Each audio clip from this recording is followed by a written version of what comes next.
Bonjour à tous et bienvenue à la pause café de l'ASDUL. Donc, la pause café, c'est une nouvelle initiative de l'Association des étudiants au cycle supérieur en droit de l'Université Laval, où est-ce qu'on discute des enjeux relatifs à la réussite académique de nos étudiants au cycle supérieur.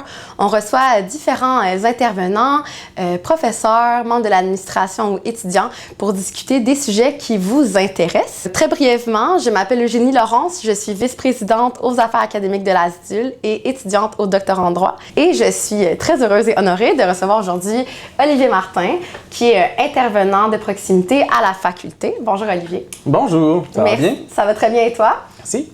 Merci d'être là aujourd'hui. Je t'inviterai un peu à te présenter tes fonctions pour les étudiants qui nous écoutent. Bien, je me présente, Olivier Martin. Je suis intervenant de proximité à la faculté de droit. Je suis un intervenant du Centre d'aide à la communauté étudiante, affecté à la faculté de droit. Donc, je suis ici du lundi au jeudi midi, au local 2407B. Parfait, bien c'est super, merci. Non, c'est 2417B. Petite correction. Et est-ce que tu peux nous parler un peu, en fait, c'est quoi un intervenant de proximité? Qu'est-ce que ça mange en hiver? Un intervenant de proximité, c'est un professionnel de la relation d'aide qui est là pour accompagner les étudiants dans tous les défis et enjeux qu'ils peuvent rencontrer pendant leur parcours académique. Donc, autant au niveau académique, personnel que émotionnel, on est là pour écouter, conseiller et accompagner les étudiants vers les ressources appropriées aux besoins. Parfait. Donc, ce que je comprends, c'est que vous êtes donc disponible pour tous les étudiants de la faculté. Ils peuvent prendre rendez-vous avec vous pour discuter justement de ces différents enjeux, différents aspects de leur vie qui pourraient influencer donc leurs études notamment, mais aussi leur vie personnelle. Exactement. Puis c'est assez facile de prendre rendez-vous avec moi. Là. Il y a ma face qui apparaît sur les écrans un peu partout dans la faculté. Sinon, j'ai des affiches avec mon adresse courriel dessus. Donc, on va m'écrire un courriel pour prendre rendez-vous, mais on peut aussi aller directement sur la plateforme de rendez-vous du Centre d'aide à la communauté étudiante, cliquer sur la faculté de droit, puis avoir accès à mon horaire, qui est affiché habituellement de 3 à 4 semaines en avance. Donc, c'est facile de choisir la plage horaire qui nous convient le mieux pour un rendez-vous, soit en personne, en visioconférence ou même par téléphone. Parfait, bien je vous remercie. Donc là, maintenant, vous savez comment est-ce que vous pouvez prendre rendez-vous, notamment avec Olivier. Puis je pense que c'est une ressource très importante qu'on a à la faculté. Je trouve que c'est vraiment quelque chose d'intéressant qu'on a instauré dans les dernières années, qui est maintenant accessible pour les étudiants. Puis, donc, je voulais te demander à quel moment est-ce qu'un étudiant devrait faire appel à toi pour tes services? Bien, je pense que dès qu'on se pose la question, on devrait venir me rencontrer, ne serait-ce que discuter de notre situation. Parce que des fois, juste en parler, ça nous permet des fois de mieux comprendre où est-ce qu'on se situe, puis déjà de voir des pistes de solutions. Je dis souvent aux étudiants, quand on se pose des questions, quand on rencontre un enjeu, un défi, on a un peu souvent le nez collé sur l'arbre, puis moi, je suis là pour essayer de permettre aux étudiants de voir un peu la forêt. Fait que, vraiment, puis je suis là pour tous les enjeux, comme je le disais, autant académiques, personnels que émotionnels. Ça peut être des enjeux liés à la gestion du stress, à la gestion du temps, à l'organisation des méthodes de travail, par exemple, la préparation aux examens et compagnie. C'est sûr que moi, je ne vais pas dans le fin détail du contenu académique des cours. Ça, c'est plus le centre de soutien qui va être là pour accompagner les étudiants. Moi, je suis là plus au niveau des méthodes de travail. Donc, comment organiser son temps, comment s'assurer qu'on a un bon plan pour arriver à nos objectifs, dans le fond. Non, c'est vraiment intéressant ce que tu dis. Donc, il y a aussi un peu cet aspect de prévention, puis qu'on n'est pas obligé d'attendre que ça aille vraiment peu bien pour venir te voir. On peut même, déjà, dès qu'on commence un peu à se questionner, faire appel à toi en tant que ressource. Puis, tu mentionnais aussi le centre de soutien. Donc, je vous invite à voir le premier épisode encore. Où est-ce qu'on avait rencontré Mamadou qui nous parlait du centre de soutien. Mais c'est beau de voir que, tu sais, c'est vraiment plein de ressources complémentaires qui interagissent entre elles au service, finalement, de l'étudiant. Ben oui, il m'arrive régulièrement de référer des gens vers le centre de soutien parce que, tu sais, des fois, moi, j'ai des limites dans l'accompagnement que je peux faire, justement, au point de vue, académique, à proprement dit. Fait que souvent, je vais orienter les étudiants vers le centre de soutien pour obtenir des conseils plus avisés, là, spécifiques au parcours, au doctorat ou à la maîtrise, par exemple. Tu disais que ça fait du bien aussi, que pour les étudiants, ça fait du bien d'en parler, de parler des enjeux qu'ils vivent. Donc, à quoi est-ce qu'on peut s'attendre quand on vient de voir? Est-ce que c'est la rencontre, c'est axé sur l'écoute, le partage? Ça ressemble à quoi une rencontre? Une rencontre, ça ressemble d'abord à... j'essaie de dresser avec l'étudiant un portrait de sa situation. C'est quoi la problématique qu'il vit? Puis après ça, je vais regarder, je vais faire un gros 360 pour voir qu'est-ce qui se passe dans ta vie actuellement. Parce que des fois, les gens, je dirais que 85 à 90% des étudiants qui viennent me consulter pour des enjeux liés à la gestion du stress ou de l'anxiété. Puis des fois, le premier pas, c'est de faire comprendre à la personne, de faire prendre conscience à la personne qu'il est normal qu'elle soit stressée. Donc, on regarde les différents facteurs de stress dans sa vie. Puis juste ça, des fois, de comprendre pourquoi, mais mon Dieu, pourquoi je me sens comme ça. Ouais. Juste le fait de comprendre d'où ça vient, ce stress-là et cette angoisse-là, c'est suffisant des fois pour permettre à la personne de se calmer puis de voir davantage les solutions qui peuvent être à sa portée, par exemple. Fait que souvent, je vais dresser un portrait de comment ça se passe dans ta vie personnelle, je vais dresser un portrait aussi de l'hygiène de vie de la personne. Est-ce que tu manges bien? Est-ce que tu dors bien? Est-ce que tu fais de l'exercice? As-tu une vie sociale satisfaisante?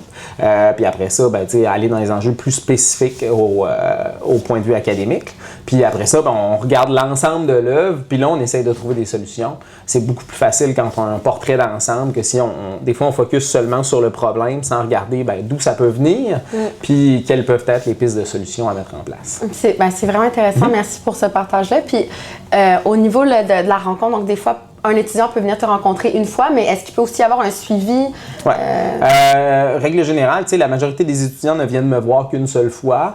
Sinon, les suivis peuvent s'étirer jusqu'à 3-4 rencontres et des fois un peu plus. À partir de 4 rencontres, il va souvent y avoir une évaluation qui va être faite de la situation de l'étudiante, puis une possible référence vers notre service de psychologie au Centre d'aide à la communauté étudiante. Mais sinon, il est possible là, que je poursuive le suivi. Si c'est des enjeux bien spécifiques, puis qu'on est capable de voir une fin à ce suivi-là. Sinon, je vais orienter la personne vers d'autres types de ressources, soit à l'interne à l'université ou soit à l'externe. Oui, parce que là, tu mentionnais, si tu peux me rappeler, est-ce que c'est le centre d'aide? Comment ça Centre d'aide à la communauté étudiante. Anciennement, le centre d'aide aux étudiants. On a changé le nom cet automne. Puis ça, c'est une ressource de l'Université Laval, mais qui est donc pas propre à la faculté. C'est une ressource de l'Université Laval qui offre des services en psychologie, en orientation, en apprentissage et réussite, et aussi en accompagnement des personnes en situation de handicap. Donc, toutes les personnes qui bénéficient de mesures d'accommodement, par exemple, doivent passer par notre service d'accompagnement. Ouais. Merci pour ces éléments-là. Moi, j'avais un peu une question vis-à-vis, en fait, une question, mais est-ce que tu pouvais un peu donner un conseil ou faire partager ton opinion sur le sujet? Des fois, il y a une forme de tabou là, autour du fait de demander de l'aide. Je pense dans les dernières années, on a fait un beau travail, notamment sur le campus, pour briser ce tabou-là, mais il peut résister. Qu'est-ce que tu dirais à ces étudiants-là qui sont un peu... Qui craignent de peut-être faire appel à tes services, qui ont peur de ce tabou-là? Oui, il peut y avoir une certaine réticence à consulter, je peux le comprendre, parce que, aller consulter, c'est exposer un peu sa vulnérabilité. Fait que ça peut être une des premières, on va dire, obstacles à la consultation, c'est la peur de s'exposer. Ensuite de ça, moi, je suis pas là pour juger personne. Ce qui est important de noter aussi, c'est que tout se fait dans la plus grande des confidentialités. Donc, tout ce qui est discuté dans mon bureau reste dans mon bureau, à moins que la vie de la personne ou celle de quelqu'un d'autre autour de la personne soit en danger immédiat. Le cas échéant, la loi me permettrait de briser le lien de confidentialité, mais je vous dirais que c'est jamais arrivé jusqu'à maintenant. En tout cas, dans l'exercice de mes fonctions. Ceci dit, il y a d'autres enjeux qui peuvent amener les gens à ne pas consulter. Par exemple, il y a beaucoup de gens qui se disent « Ah, mais mon problème n'est pas si grave que ça. Il y a des gens qui en ont plus besoin que moi. » il faut savoir que la souffrance est à géométrie très variable. Il y a des personnes qui vont souffrir beaucoup pour des petits enjeux. Ça ne veut pas dire que cette souffrance-là n'est pas réelle. Donc, moi, je dis aux gens, il n'y a pas de petite et de grande souffrance. Dès que vous ressentez le besoin de consulter, un malaise, il faut venir puis voir comment on peut l'adresser de la meilleure des façons qui soit. Je dis souvent pour moi, il y a deux grands concepts en intervention. Il y a ce qu'on appelle la poussée du malaise et la tirée de l'espoir. Quand le malaise est présent, c'est souvent ce qui nous pousse à aller chercher de l'aide. Mais après ça, pour se mettre en action et mettre en pratique des outils concrets pour s'en sortir, il faut qu'il y ait un espoir que ça va devenir meilleur. Fait que moi, ma job, c'est de partir du malaise de la personne puis de susciter son espoir pour qu'elle ait le goût d'essayer les outils que je vais lui proposer. C'est vraiment intéressant. Puis, je pense que je te remercie de partager tout ça parce que, surtout pour un étudiant pour qui c'est la première fois qui va aller demander de l'aide, ben, je pense que tout ce que tu exprimes en ce moment, ça rassure beaucoup. Puis je vois aussi que tu expliques que tes fonctions, ben, ton suivi il est très personnalisé à l'étudiant en tant que tel. Donc, je trouve que c'est très rassurant pour un étudiant qui n'a jamais fait appel à des ressources de santé psychologique. Oui, c'est ça. Effectivement, ça peut être un peu intimidant, mais tu sais, ça se fait de façon très informelle. Là. On est dans la discussion. Je pose plus de questions que j'offre de réponses. Je dis souvent aux étudiants, les réponses, c'est vous qui allez les trouver. Moi, je peux vous suggérer des pistes, mais en définitive, c'est pas moi qui doit faire le plus grand des travails. Effectivement, mais c'est quand même un très bon accompagnement. Puis, mais tout à l'heure, tu parlais un petit peu là, des enjeux sur lesquels tu peux intervenir, puis tu parlais notamment de certains enjeux académiques comme l'encadrement, comme la passation des examens, notamment le stress lié aux études. J'aimerais qu'on discute un peu de ces enjeux-là que les étudiants au cycle supérieur vivent, qui sont propres à eux, notamment sur des parcours de longue haleine, où est-ce que la rédaction, ça peut être compliqué, c'est long, il peut y avoir de l'isolement. Puis j'aimerais, il y a plusieurs enjeux là-dedans, il y a plusieurs sujets, mais on peut peut-être commencer avec le premier, donc sur l'encadrement. Normalement, à la maîtrise, au doctorat, il y a une relation d'encadrement entre l'étudiant puis son professeur superviseur au niveau de l'essai ou du mémoire ou de la thèse. Puis je me demandais à ce niveau-là, quels sont les enjeux que tu vois récurremment? Qu'est-ce qu'on peut faire? Je dirais que les principaux enjeux que je vois au niveau de la relation d'encadrement, c'est souvent des enjeux de communication. Comme dans n'importe quelle relation, il n'y a pas de relation idéale. Moi, je dis que c'est souvent, on apprend à valser avec notre directeur de recherche. Donc, c'est d'abord une question de personnalité. Il y a d'abord une question de est-ce que ça fit? Est-ce que le fit est bon? Ça dépend des attentes, des besoins de chacun, d'où l'important de statuer sur ces attentes-là et ces besoins-là dès le départ dans la relation d'encadrement. Le plan de collaboration est un excellent outil pour le faire. D'ailleurs, souvent, c'est un outil qui va être achoppé, qu'on va faire sur le vite, sur le coin d'une table, alors que moi, je dis aux étudiants, c'est important que cet outil-là il soit bien fait parce que ça va être un outil de référence, autant sur la fréquence des rencontres, sur comment cet encadrement-là va être fait, sur des fois les contraintes aussi de part et d'autre. Il y a des étudiants qui peuvent être parents, par exemple, ou avoir des contraintes autres. Ah, j'avais prévu un voyage X ou tel. C'est le moment de statuer là-dessus puis de les exposer ces contraintes-là pour que le directeur soit conscient de ces contraintes-là. Puis c'est aussi une excellente occasion de parler de propriété intellectuelle, de ce qui est attendu en termes de rendu, de participation à des colloques, pour éviter qu'on se retrouve face à des surprises de « Ah mon Dieu, j'avais quelque chose à rendre, mais là, il faut que je participe à un colloque. Là, ça me squeeze dans le temps. » Mais si tout ça est déjà déterminé en avance, on s'épargne énormément de problèmes.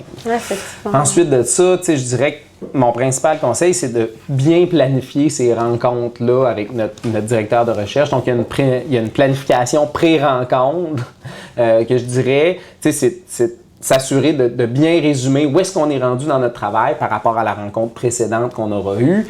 Après ça, statuer toutes les questions auxquelles on veut obtenir des réponses ou des orientations, puis peut-être même bâtir un ordre du jour et le fournir à l'avance à notre direction de recherche pour que la direction s'attende à « OK, c'est de ça qu'on va discuter », qu'elle ait aussi le loisir de réagir à cet ordre du jour-là, puis peut-être proposer aussi des sujets qui seraient importants de discuter. Puis pendant la rencontre, s'assurer qu'on passe à travers notre ordre du jour, qu'on prend des notes des conseils et orientations que nous donne notre directeur, puis de s'assurer qu'on fait le suivi par rapport à ces demandes-là ou à ces orientations-là par la suite. Fait que pour moi, la clé, c'est la communication. Puis c'est l'adaptation aussi de part et d'autre. Il y a des directions de recherche qui vont être très directives, d'autres qui vont être très autonomistes. Il faut qu'on soit conscient de notre propre personnalité ou de nos propres besoins en termes d'encadrement, puis bien les signifier à notre direction de recherche, puis faire preuve aussi d'une certaine adaptation, d'une certaine flexibilité dans notre capacité à s'adapter au style de la personne en face de nous. Donc, la clé, c'est vraiment la communication, mais tu donnes des stratégies quand même très claires puis des très bons conseils. Tu parles du plan de collaboration, de bien le préparer, de bien le prévoir, de bien le ficeler aussi, parce que finalement, le plan de collaboration, c'est quand même un travail collaboratif entre la direction puis l'étudiant qui est supervisé. Donc, c'est la responsabilité des deux parties prenantes de bien exprimer ses attentes. Tu parles de bien préparer les rencontres avec sa direction de thèse, de préparer même un ordre du jour. Puis une fois en rencontre, de bien s'y tenir. Je pense que c'est vraiment des bonnes stratégies. Puis il faut aussi se rappeler que c'est une relation qui va évoluer. T'sais, au départ, on fait face à un spécialiste dans le domaine dans lequel on veut travailler. Fait que c'est normal qu'il va nous orienter, nous dicter un peu plus la marche à suivre, mais plus on va avancer, plus on va lire sur notre sujet, plus on va devenir aussi connaissant, puis plus on va pouvoir challenger notre directeur de recherche, proposer nos pistes de solutions, proposer nos idées à nous, puis ça va être important de le faire pour que notre projet nous ressemble. Parce que, comme tu l'as dit, c'est un projet de longue haleine. Moi, je dis toujours que c'est un marathon de faire un doctorat. Effectivement. Ce n'est pas un sprint. Fait qu'il faut prendre son temps. Puis si on ne veut pas s'épuiser, il ne faut pas courir trop vite non plus. Fait que c'est un peu ça les conseils que j'ai à donner. Je te remercie. Vraiment, c'est des bonnes stratégies de réussite. Puis moi, je me pose un peu une question. Parce que c'est vrai, des fois, il peut y avoir ce sentiment-là qu'on a le temps, mais qu'après ça, tout arrive, là, bon, on a un colloque, là, il y a cet article, puis là, bon, on rencontre notre directeur de thèse. Puis des fois, il y a tellement de choses à faire qu'on peut même être un peu paralysé par le stress. Il peut y avoir des enjeux de procrastination, tout ça. Puis là, te demander à ce niveau-là, est-ce que, tu sais, quand on se sent paralysé par le stress puis par une montagne de choses à faire, est-ce que tu as des stratégies? La clé, c'est toujours la planification. Une planification bien établie va nous aider à surmonter ce genre d'obstacles-là. Je dis souvent aux étudiants, quand on se sent paralysé, c'est parce qu'on regarde l'éléphant. Puis on n'a jamais assez d'appétit pour manger un éléphant. Tu sais, c'est intimidant de se dire que je vais devoir manger tout ça, donc compléter l'ensemble de ces tâches-là. Mais si on découpe tout en plus petits morceaux puis qu'on ne fait qu'en regarder un morceau à la fois, ça devient soudainement beaucoup plus simple. Si j'ai une portion grosse comme ça à manger dans mon assiette, il y a plus de chances que je me dise « Ah ben oui, je suis capable de manger ça, j'ai la capacité de le faire », que si on regarde l'éléphant à chaque fois, on risque d'être découragé puis de se dire « Je vais attendre à demain, j'aurai peut-être plus d'appétit ». Puis là, l'enjeu, c'est qu'on va repousser sans cesse, mais l'éléphant, lui, il va continuer à grossir, puis ça va être de plus en plus difficile. Ça va être de plus en plus difficile d'envisager manger cette grosse bête-là. Alors, mon principal conseil, c'est de bien diviser nos tâches et ces tâches-là, les subdiviser en plus petites tâches et les insérer dans un horaire bien spécifique avec des objectifs SMART. Donc, pendant cette période de temps-là, voici ce que je vais faire spécifiquement avec des objectifs SMART, comme je l'ai dit, spécifiques, mesurables, atteignables. Bref, on connaît tout ce que ça veut dire, je pense, rendu au cycle supérieur. Mais c'est vraiment important parce que c'est souvent ce qui va nous amener à nous motiver. Puis, plus nos objectifs sont petits, plus ça va être facile de se mettre en action. Donc, c'est pour ça que je dis l'importance de diviser dans la plus petite, nos objectifs les plus petits possibles parce que ça crée un effet d'entraînement. Ah, je complète un objectif. Ah, yes, ça me donne un peu de motivation. J'ai le goût de me lancer dans le prochain, puis dans le prochain. Alors que, tu sais, si on se fait qu'un objectif qui est un peu démesuré sur une semaine, ben ça se pourrait que je finisse par me décourager en cours de route parce que je vois jamais la fin arriver. Effectivement. On oublie souvent aussi l'importance de se récompenser. Tu sais, j'ai atteint un objectif, c'est important que je me récompense. La récompense, ça peut être n'importe quoi. Il y a des gens pour qui ça va être un carré de chocolat, d'autres pour qui ça va être « Ah, je vais aller faire un petit tour sur les réseaux sociaux. » Faites attention, mettez une limite de temps là-dessus. Ça peut être... c'est assez chronophage, on le sait, nos écrans. Fait que c'est ça, je pense que c'est important de se récompenser, fixer des petits objectifs, bien diviser notre temps. Il y a plein d'autres trucs que je peux donner. L'importance de prévoir l'imprévu. Ça peut paraître niaiseux, mais moi, je dis toujours aux étudiants, dans une semaine, vous devriez avoir 2 plages horaires de 2 heures d'imprévu. Vous ne devriez pas avoir booké vos trucs du matin jusqu'au soir sans arrêt, parce que s'il arrive quelque chose, ben là, vous êtes squeezé dans le temps. Puis là, ça devient une source de stress et de pression.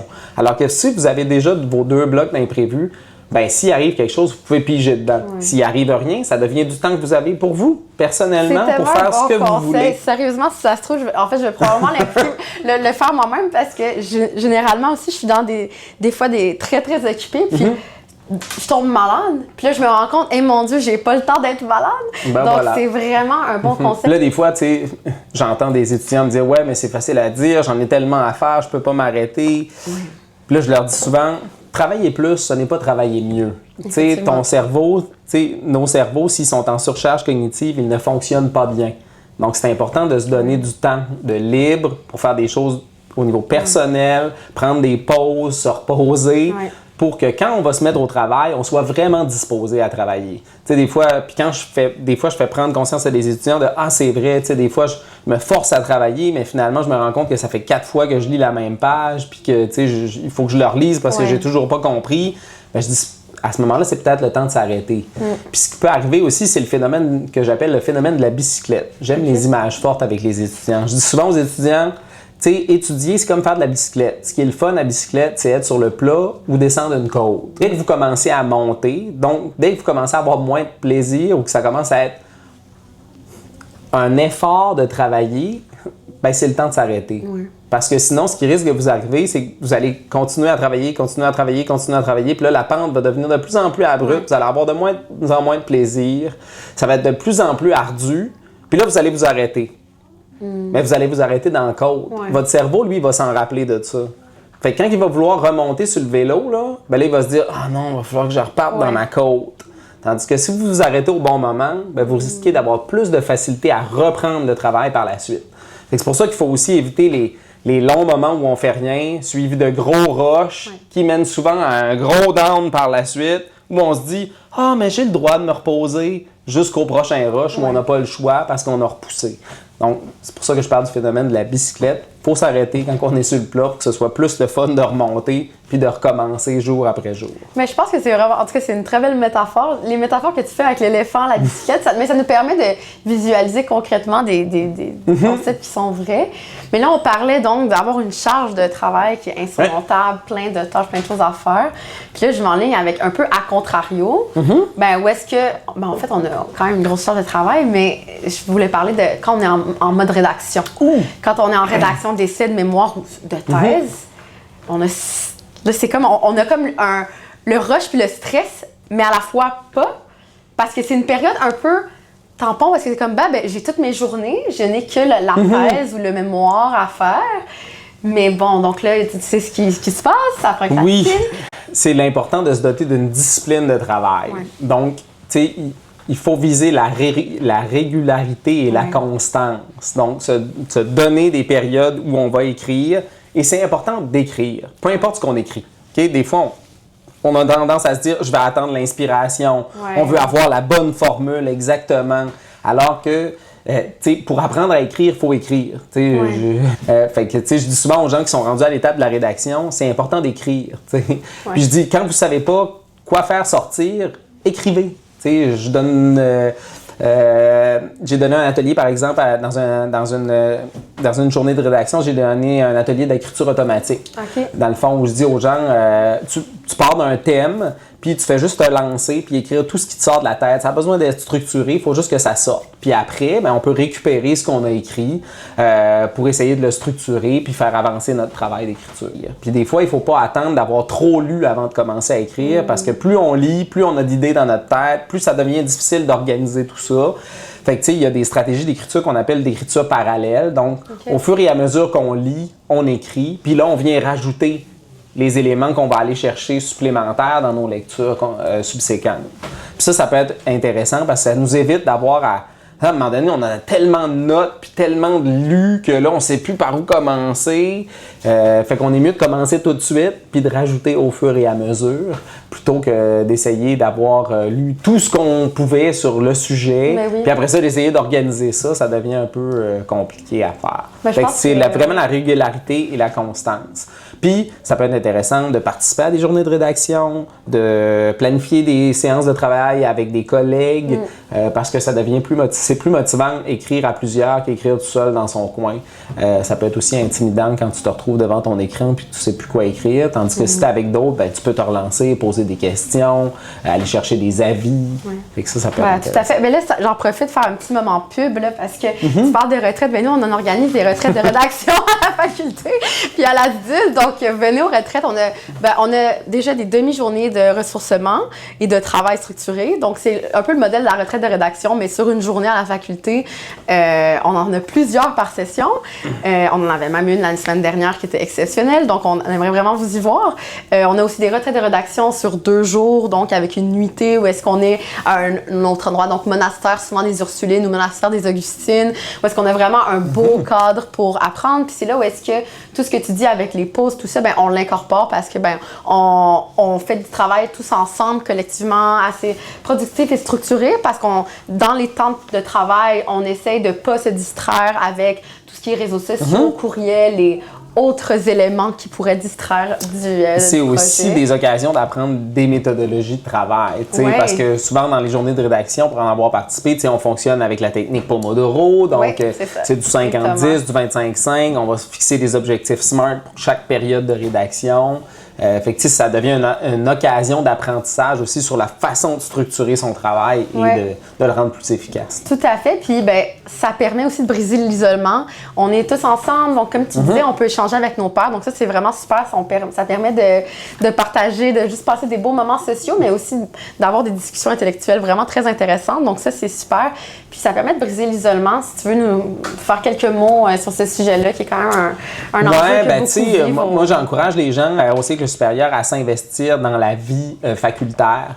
Il y a des colloques, il y a des présentations. C'est des occasions d'aller rencontrer des gens qui travaillent sur des sujets connexes aux notes, mais aussi qui rencontrent le même genre de difficultés qu'on peut rencontrer, puis de se sentir moins seul. Parce que quand on est au cycle supérieur, souvent, il y a des gens pour qui ils sont les premiers à aller au cycle supérieur dans leur famille ou dans leur cercle. Puis, on nous regarde un peu bizarrement. Ah, qu'est-ce que tu fais là, aux études? Tu fais juste ça de tes journées. Mais, des fois, on peut se sentir un peu seul. Tandis que quand on est entouré de gens qui font un peu la même chose que nous et qui vivent cette même réalité-là, effectivement, le sentiment d'isolement, il peut être moindre. Et puis, ça peut être bénéfique là, pour la motivation. Un peu de la même façon, je dis aux gens, le surinvestissement dans le travail de recherche et la rédaction, c'est souvent une erreur à ne pas faire. C'est important de conserver un équilibre entre sa vie personnelle, sa vie académique et sa vie sociale, si on veut conserver une motivation tout au long de notre parcours, mais aussi pour minimiser ce sentiment d'isolement-là. Si on est tout le temps dans nos livres puis qu'on ne fait que ça parce qu'on pense que c'est la bonne chose à faire, on risque d'être démotivé, de vivre de l'isolement, d'avancer moins vite justement parce que ça devient des obstacles. Alors que si on prenait le temps de prendre un peu plus soin de nous, des fois, ce serait plus bénéfique au niveau de l'efficacité et de l'efficience. Je suis tout à fait d'accord. Puis, ça me permet de faire le pont avec le prochain sujet qui est l'atelier Luciole. C'est quoi ce projet-là? Le projet de Luciole, dans le fond, c'est un atelier qui vise à former les étudiants à, je dirais, plus à les sensibiliser à la détresse psychologique chez les étudiants.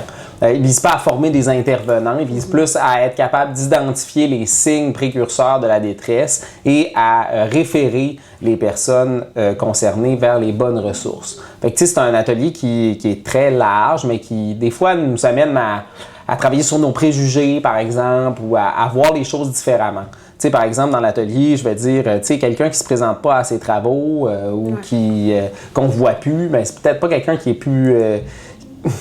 qui s'en fout. C'est peut-être quelqu'un qui vit des enjeux. Fait que ça vaut la peine des fois d'aller valider avec la personne. Hey, ça fait longtemps qu'on t'a pas vu au centre de recherche. Qu'est-ce qui se passe avec toi? D'habitude, tu étais toujours là. Plutôt que de se faire des idées préconçues de « Ah, il s'en fout, il a laissé tomber et compagnie ». Ça peut être des occasions des fois d'aller tendre une perche à la personne puis de l'orienter vers les bonnes ressources.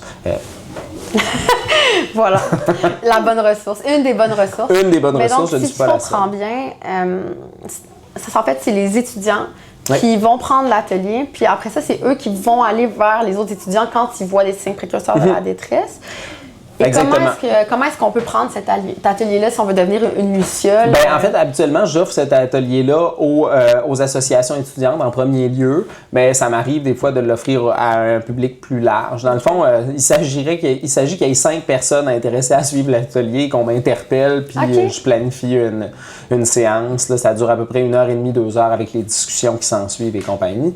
Parce que ça suscite aussi beaucoup de discussions et d'échanges sur nos conceptions de ce que c'est la détresse, sur la façon dont ça peut se vivre aussi.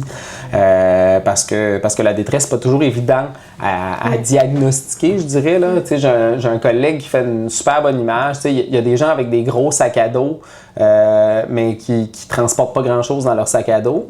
Puis il y a des gens qui ont des petits sacs à dos, mais qui sont très lourds. C'est-à-dire qu'il y a des gens, on voit pas qu'ils vivent de la détresse, mais la détresse est très présente. Puis il y a des gens qui, au contraire, vont manifester beaucoup de détresse, mais ce ne sera pas une détresse qui va être très importante. Ouais. Mais la manifestation de la détresse peut être importante. Puis c'est souvent pas, tu sais, des fois, ceux qui la manifestent le moins sont souvent les gens les plus à risque parce que justement, on les voit moins, ces personnes-là, puis on a moins tendance à les interpeller pour vérifier s'ils sont corrects, s'ils vont bien, puis s'assurer qu'ils ont le support dont ils ont besoin. C'est un autre type de ressources qu'on a finalement à l'Université Laval parce que bon, il y a donc ces ressources-là qu'on va voir quand on a besoin d'aide, mais ça, c'est une ressource un peu différente dans le sens parce qu'elle vient un peu à toi. Donc, tu parlais, il y a l'intervenant de proximité facultaire, on parlait des ateliers du ciel, on a parlé du centre d'aide. À la communauté. À la communauté. J'ai encore le vieux nom en tête, le centre d'aide aux étudiants. Est-ce que ça fait un peu le topo? Est-ce que grosso modo, oh mon Dieu, non. Je me suis même fait une liste parce qu'il y en a tellement de ressources à l'université pour accompagner les étudiants dans tous les enjeux qu'ils peuvent vivre. Il y avait le centre de soutien aussi dont on discutait. Le centre de soutien, mais on pourrait parler de l'Ombudsman, du Bureau de l'équité, diversité et inclusion, du Bureau du respect de la personne, Bureau de la vie étudiante, le BVE, qui est là pour accompagner, par exemple, les étudiants étrangers dans tout ce qu'ils peuvent vivre pendant leur parcours, les services de sécurité et de prévention, la clinique médicale de l'Université Laval, qui est très peu connue. Il y a une clinique accessible en sans rendez-vous au Desjardins Pollack pour tous les étudiants qui viennent à l'université. C'est souvent une ressource qui est très peu connue des étudiants, puis on sait comment c'est difficile de trouver un médecin de nos jours. Une autre ressource qui peut être intéressante, c'est que tous les étudiants qui sont membres de l'Allier et de l'Acadeuil et qui payent leur cotisation, bien entendu, ont accès à un service de télémédecine aussi via les assurances de l'ASEC, qui est devenu, qui a changé de nom bien dernièrement. Je me rappelle plus c'est quoi le nouveau nom. Allumo, je pense. Ah! Quelque chose comme ça. OK. On va trouver. Mais bref, c'est des ressources auxquelles on ne pense pas des fois, mais qui peuvent être super intéressantes pour les étudiants. Qui des fois, parce que des fois les problèmes vont au-delà des problèmes psychosociaux. Là, souvent, il y a des causes aussi médicales ou physiques à des maux que peuvent vivre les personnes. Fait que souvent, pour avoir une approche globale, bien, ça m'arrive souvent de référer des gens vers leur médecin. T'as-tu pensé consulter ton médecin? Ça pourrait être une bonne idée. T'sais, moi, je peux faire un bout de chemin avec toi, mais je pense que ça serait intéressant que tu ailles chercher le point de vue d'un autre professionnel qui va avoir une angle de vue différente sur ce que tu es en train de vivre. Ensuite de ça, il y a les services de consultation de l'école de psychologie qui sont, ceci dit, très en demande. Je dirais que dès que les listes d'attente sont ouvertes, elles se remplissent en l'espace de 24 à 48 heures. Mais c'est un service qui peut être intéressant pour accompagner les gens là, dans des enjeux plus fondamentaux, plus profonds. Mais il faut être à l'affût. Fait qu'il faut aller faire un tour souvent sur le site du service de consultation de l'école de psychologie pour s'assurer que quand ça ouvre, on ait une place. Sinon, il y a le service de développement professionnel. D'ailleurs, il y a Dominique ici, Dominique Trudel, qui offre des services d'accompagnement pour les gens qui se posent des questions sur qu'est-ce que je vais faire avec ça, mon doc, mon bac, ma maîtrise en droit, c'est quoi les portes de sortie sur le marché du travail, en dehors des postes de prof, parce qu'on le sait, il y a beaucoup d'appelés, très peu d'élus pour accéder à des postes de prof à l'université. Donc, ça peut être intéressant de déjà, dès le départ, se questionner sur les autres avenues que peuvent prendre notre parcours professionnel à la fin d'un doctorat, par exemple, ou d'une maîtrise. Sinon, l'Acadeuil, l'Allier et bien entendu l'association. Et bien sûr, l'Asdul. Ça fait beaucoup, mais ça fait quand même beaucoup de ressources, donc c'est très bien. Ça veut dire que peu importe les enjeux, les étudiants sont soutenus. Mais disons qu'un étudiant vit des enjeux personnels. C'est quoi la première... C'est qui contacte en premier? C'est quoi la première ressource? Est-ce qu'il y a une porte d'entrée? Je vous dirais que la porte d'entrée, c'est pas mal l'intervenant de proximité. C'est pour ça qu'on s'appelle intervenant de proximité. C'est parce qu'on veut être proche des gens. Puis, qui dit proche dit accessibilité. Qui dit accessibilité dit, on peut venir me voir, ne serait-ce que pour obtenir des références vers d'autres ressources. Ça m'arrive régulièrement de rencontrer des étudiants et de dire, je ne suis malheureusement pas la bonne personne pour t'accompagner là-dedans. Je vais te référer. Par exemple, hier, j'ai eu une personne, après 10 minutes, on avait convenu qu'elle avait besoin d'un accompagnement du centre de soutien et non pas du mien. Elle était bien organisée, sa gestion du temps était adéquate, elle s'occupait bien d'elle, tout était bon de ce côté-là, mais c'est juste l'aspect académique spécifique à un cours qui était problématique sa compréhension des exigences, de la façon de formuler les réponses, d'utiliser sa jurisprudence, son code et compagnie. Fait que là, j'ai fait comme, moi, je suis pas un spécialiste du droit, je suis un spécialiste... Oh non, tu n'es pas, tu n'es pas avocat ou je dirais notaire. que de plus en plus, je le deviens. Oui, à force d'entendre parler de tous les cours, mais tu sais, j'ai pas de connaissances spécifiques au droit, non. Sinon, je suis formé en travail social, puis les travailleurs sociaux, c'est des généralistes du social. Donc, on a des compétences en droit, mais on n'est pas des juristes. On a des compétences en éducation, on n'est pas des éducateurs. On a des compétences dans plein de domaines, mais pas dans aucun domaine spécifique. On est justement là pour s'assurer avec la personne de... Tu sais, c'est un peu comme un médecin généraliste, tu vas le rencontrer, s'il peut t'accompagner, il va le faire. Puis sinon, il va savoir vers quel spécialiste orienter. C'est un peu la même chose pour un intervenant de proximité. Tu vas venir me voir, si je peux t'accompagner dans l'enjeu que tu vis, je vais le faire. Puis si ça me semble trop complexe, là, je vais te référer à un spécialiste ou à une autre ressource de l'université ou à une ressource à l'externe au besoin. Moi, je me demande un peu, là, parce que le monde académique, c'est une grosse partie de notre vie, les étudiants. Mais comment est-ce qu'on équilibre ça avec notre vie personnelle? Il y en a qui travaillent aussi à côté. Il y en a qui ont la vie familiale, la vie personnelle. Comment est-ce qu'on crée cet équilibre-là? Il faut faire des choix. Puis comment faire des bons choix en planifiant bien son temps. Je reviens souvent à ça. La planification, c'est à la base de tout. Mais si notre temps est bien planifié puis qu'on dose bien nos choses, habituellement, on s'en sort bien.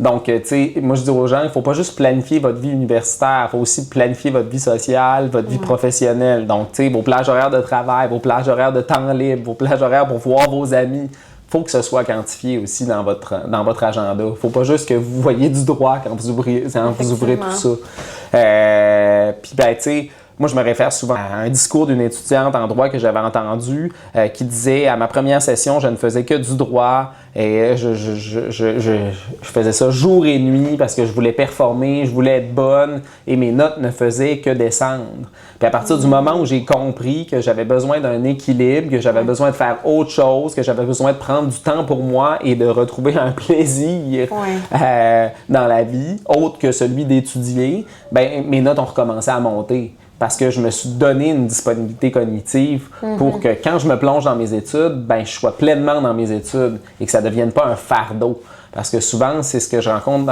chez les étudiants qui viennent me voir, c'est que l'étude est devenue un fardeau. Ah, je fais juste ça, je suis tanné, ça me motive plus, j'aime pas ça. Puis pourtant, j'ai toujours rêvé de devenir avocat et compagnie. OK, mais qu'est-ce que tu fais à côté? Je fais plus rien, je fais juste ça, je veux augmenter mes notes, la course au stage et compagnie. Puis là, des fois, c'est d'essayer d'amener la personne à prendre conscience que la note, ce n'est pas tout et la note ne définit pas ta compétence. La note, c'est une évaluation de tes connaissances selon un certain angle de vue. Mais ce n'est pas un 360 degrés. Il n'y a aucune évaluation qui est capable d'évaluer à 360 degrés tes compétences et tes connaissances. Puis souvent, je vais leur dire, c'est en stage, par exemple, ou sur le terrain, que tu vas vraiment voir si tu es faite pour ça. Mais entre-temps, ne mets pas tous tes œufs dans le même panier et vis aussi à côté. C'est important de profiter aussi de la vie. Donc, faire des activités sportives, des activités sociales et compagnie. Ça conclut très, très bien tout ce que tu as mentionné. On est maintenant à la fin de l'entretien. Je me demandais, est-ce que tu as des derniers, peut-être petits conseils à donner? Qu'est-ce que tu aurais à dire comme mot de la fin? Je dirais que j'ai deux choses. Peut-être trois. L'importance de l'hygiène de vie. Ouais. C'est souvent la première chose que je regarde chez les étudiants qui viennent me voir, qui vivent des enjeux. Je dis, tu manges-tu bien, tu dors-tu bien, tu fais-tu de l'exercice physique, tu vois-tu des gens? Puis souvent, il y a un de ces éléments-là ou plusieurs qui vont faire défaut. Là, je dis, on va commencer par ça. Après ça, l'importance de l'équilibre, on vient justement d'en parler. L'équilibre vie académique, vie personnelle, vie professionnelle, c'est aussi important à conserver. C'est normal qu'il y ait des variations là, à mi-session puis en fin de session. Là, la vie personnelle puis la vie, des fois aussi professionnelle va prendre le bord pour les études. C'est normal. Ouais. Mais ensuite de ça, le reste du temps, c'est important d'essayer de se discipliner pour conserver cet équilibre-là. Puis finalement, l'importance de la planification. Quand on planifie bien notre temps, c'est plus facile on vit moins de stress, puis c'est plus facile d'avancer dans nos objectifs que si on essaie de tout gérer aussi à partir de notre tête. Je dis souvent aux gens, comment tu utilises ton agenda? Ah, j'utilise pas d'agenda. Ah, puis tu te demandes pourquoi tu te sens épuisé, ben c'est parce que tu peux pas, ton cerveau, il y a des capacités limitées, là. On a besoin des outils qui nous sont disponibles et des ressources. Exactement. Aussi, fait que, tu sais, mes conseils, c'est ceux-là. C'est hygiène de vie, équilibre, planification. Ben, je te remercie vraiment. Merci pour ta présence aujourd'hui. J'aimerais vous inviter donc à suivre toutes nos pages. Donc, page YouTube, Facebook, Instagram, LinkedIn, WhatsApp de la Faculté de droit et de l'asile. Je sais, ça fait beaucoup de pages, mais on a beaucoup de belles informations aussi à vous partager. On a aussi plein d'autres activités qui s'en viennent. Donc, restez à l'affût de tout ça. Puis, si jamais il y a des sujets qui vous intéressent particulièrement, n'hésitez pas à les commenter pour qu'on puisse inviter les intervenants et discuter de ces thèmes qui vous intéressent. Donc, merci encore une fois, Olivier Martin. Ça m'a fait vraiment plaisir. Merci. Au revoir.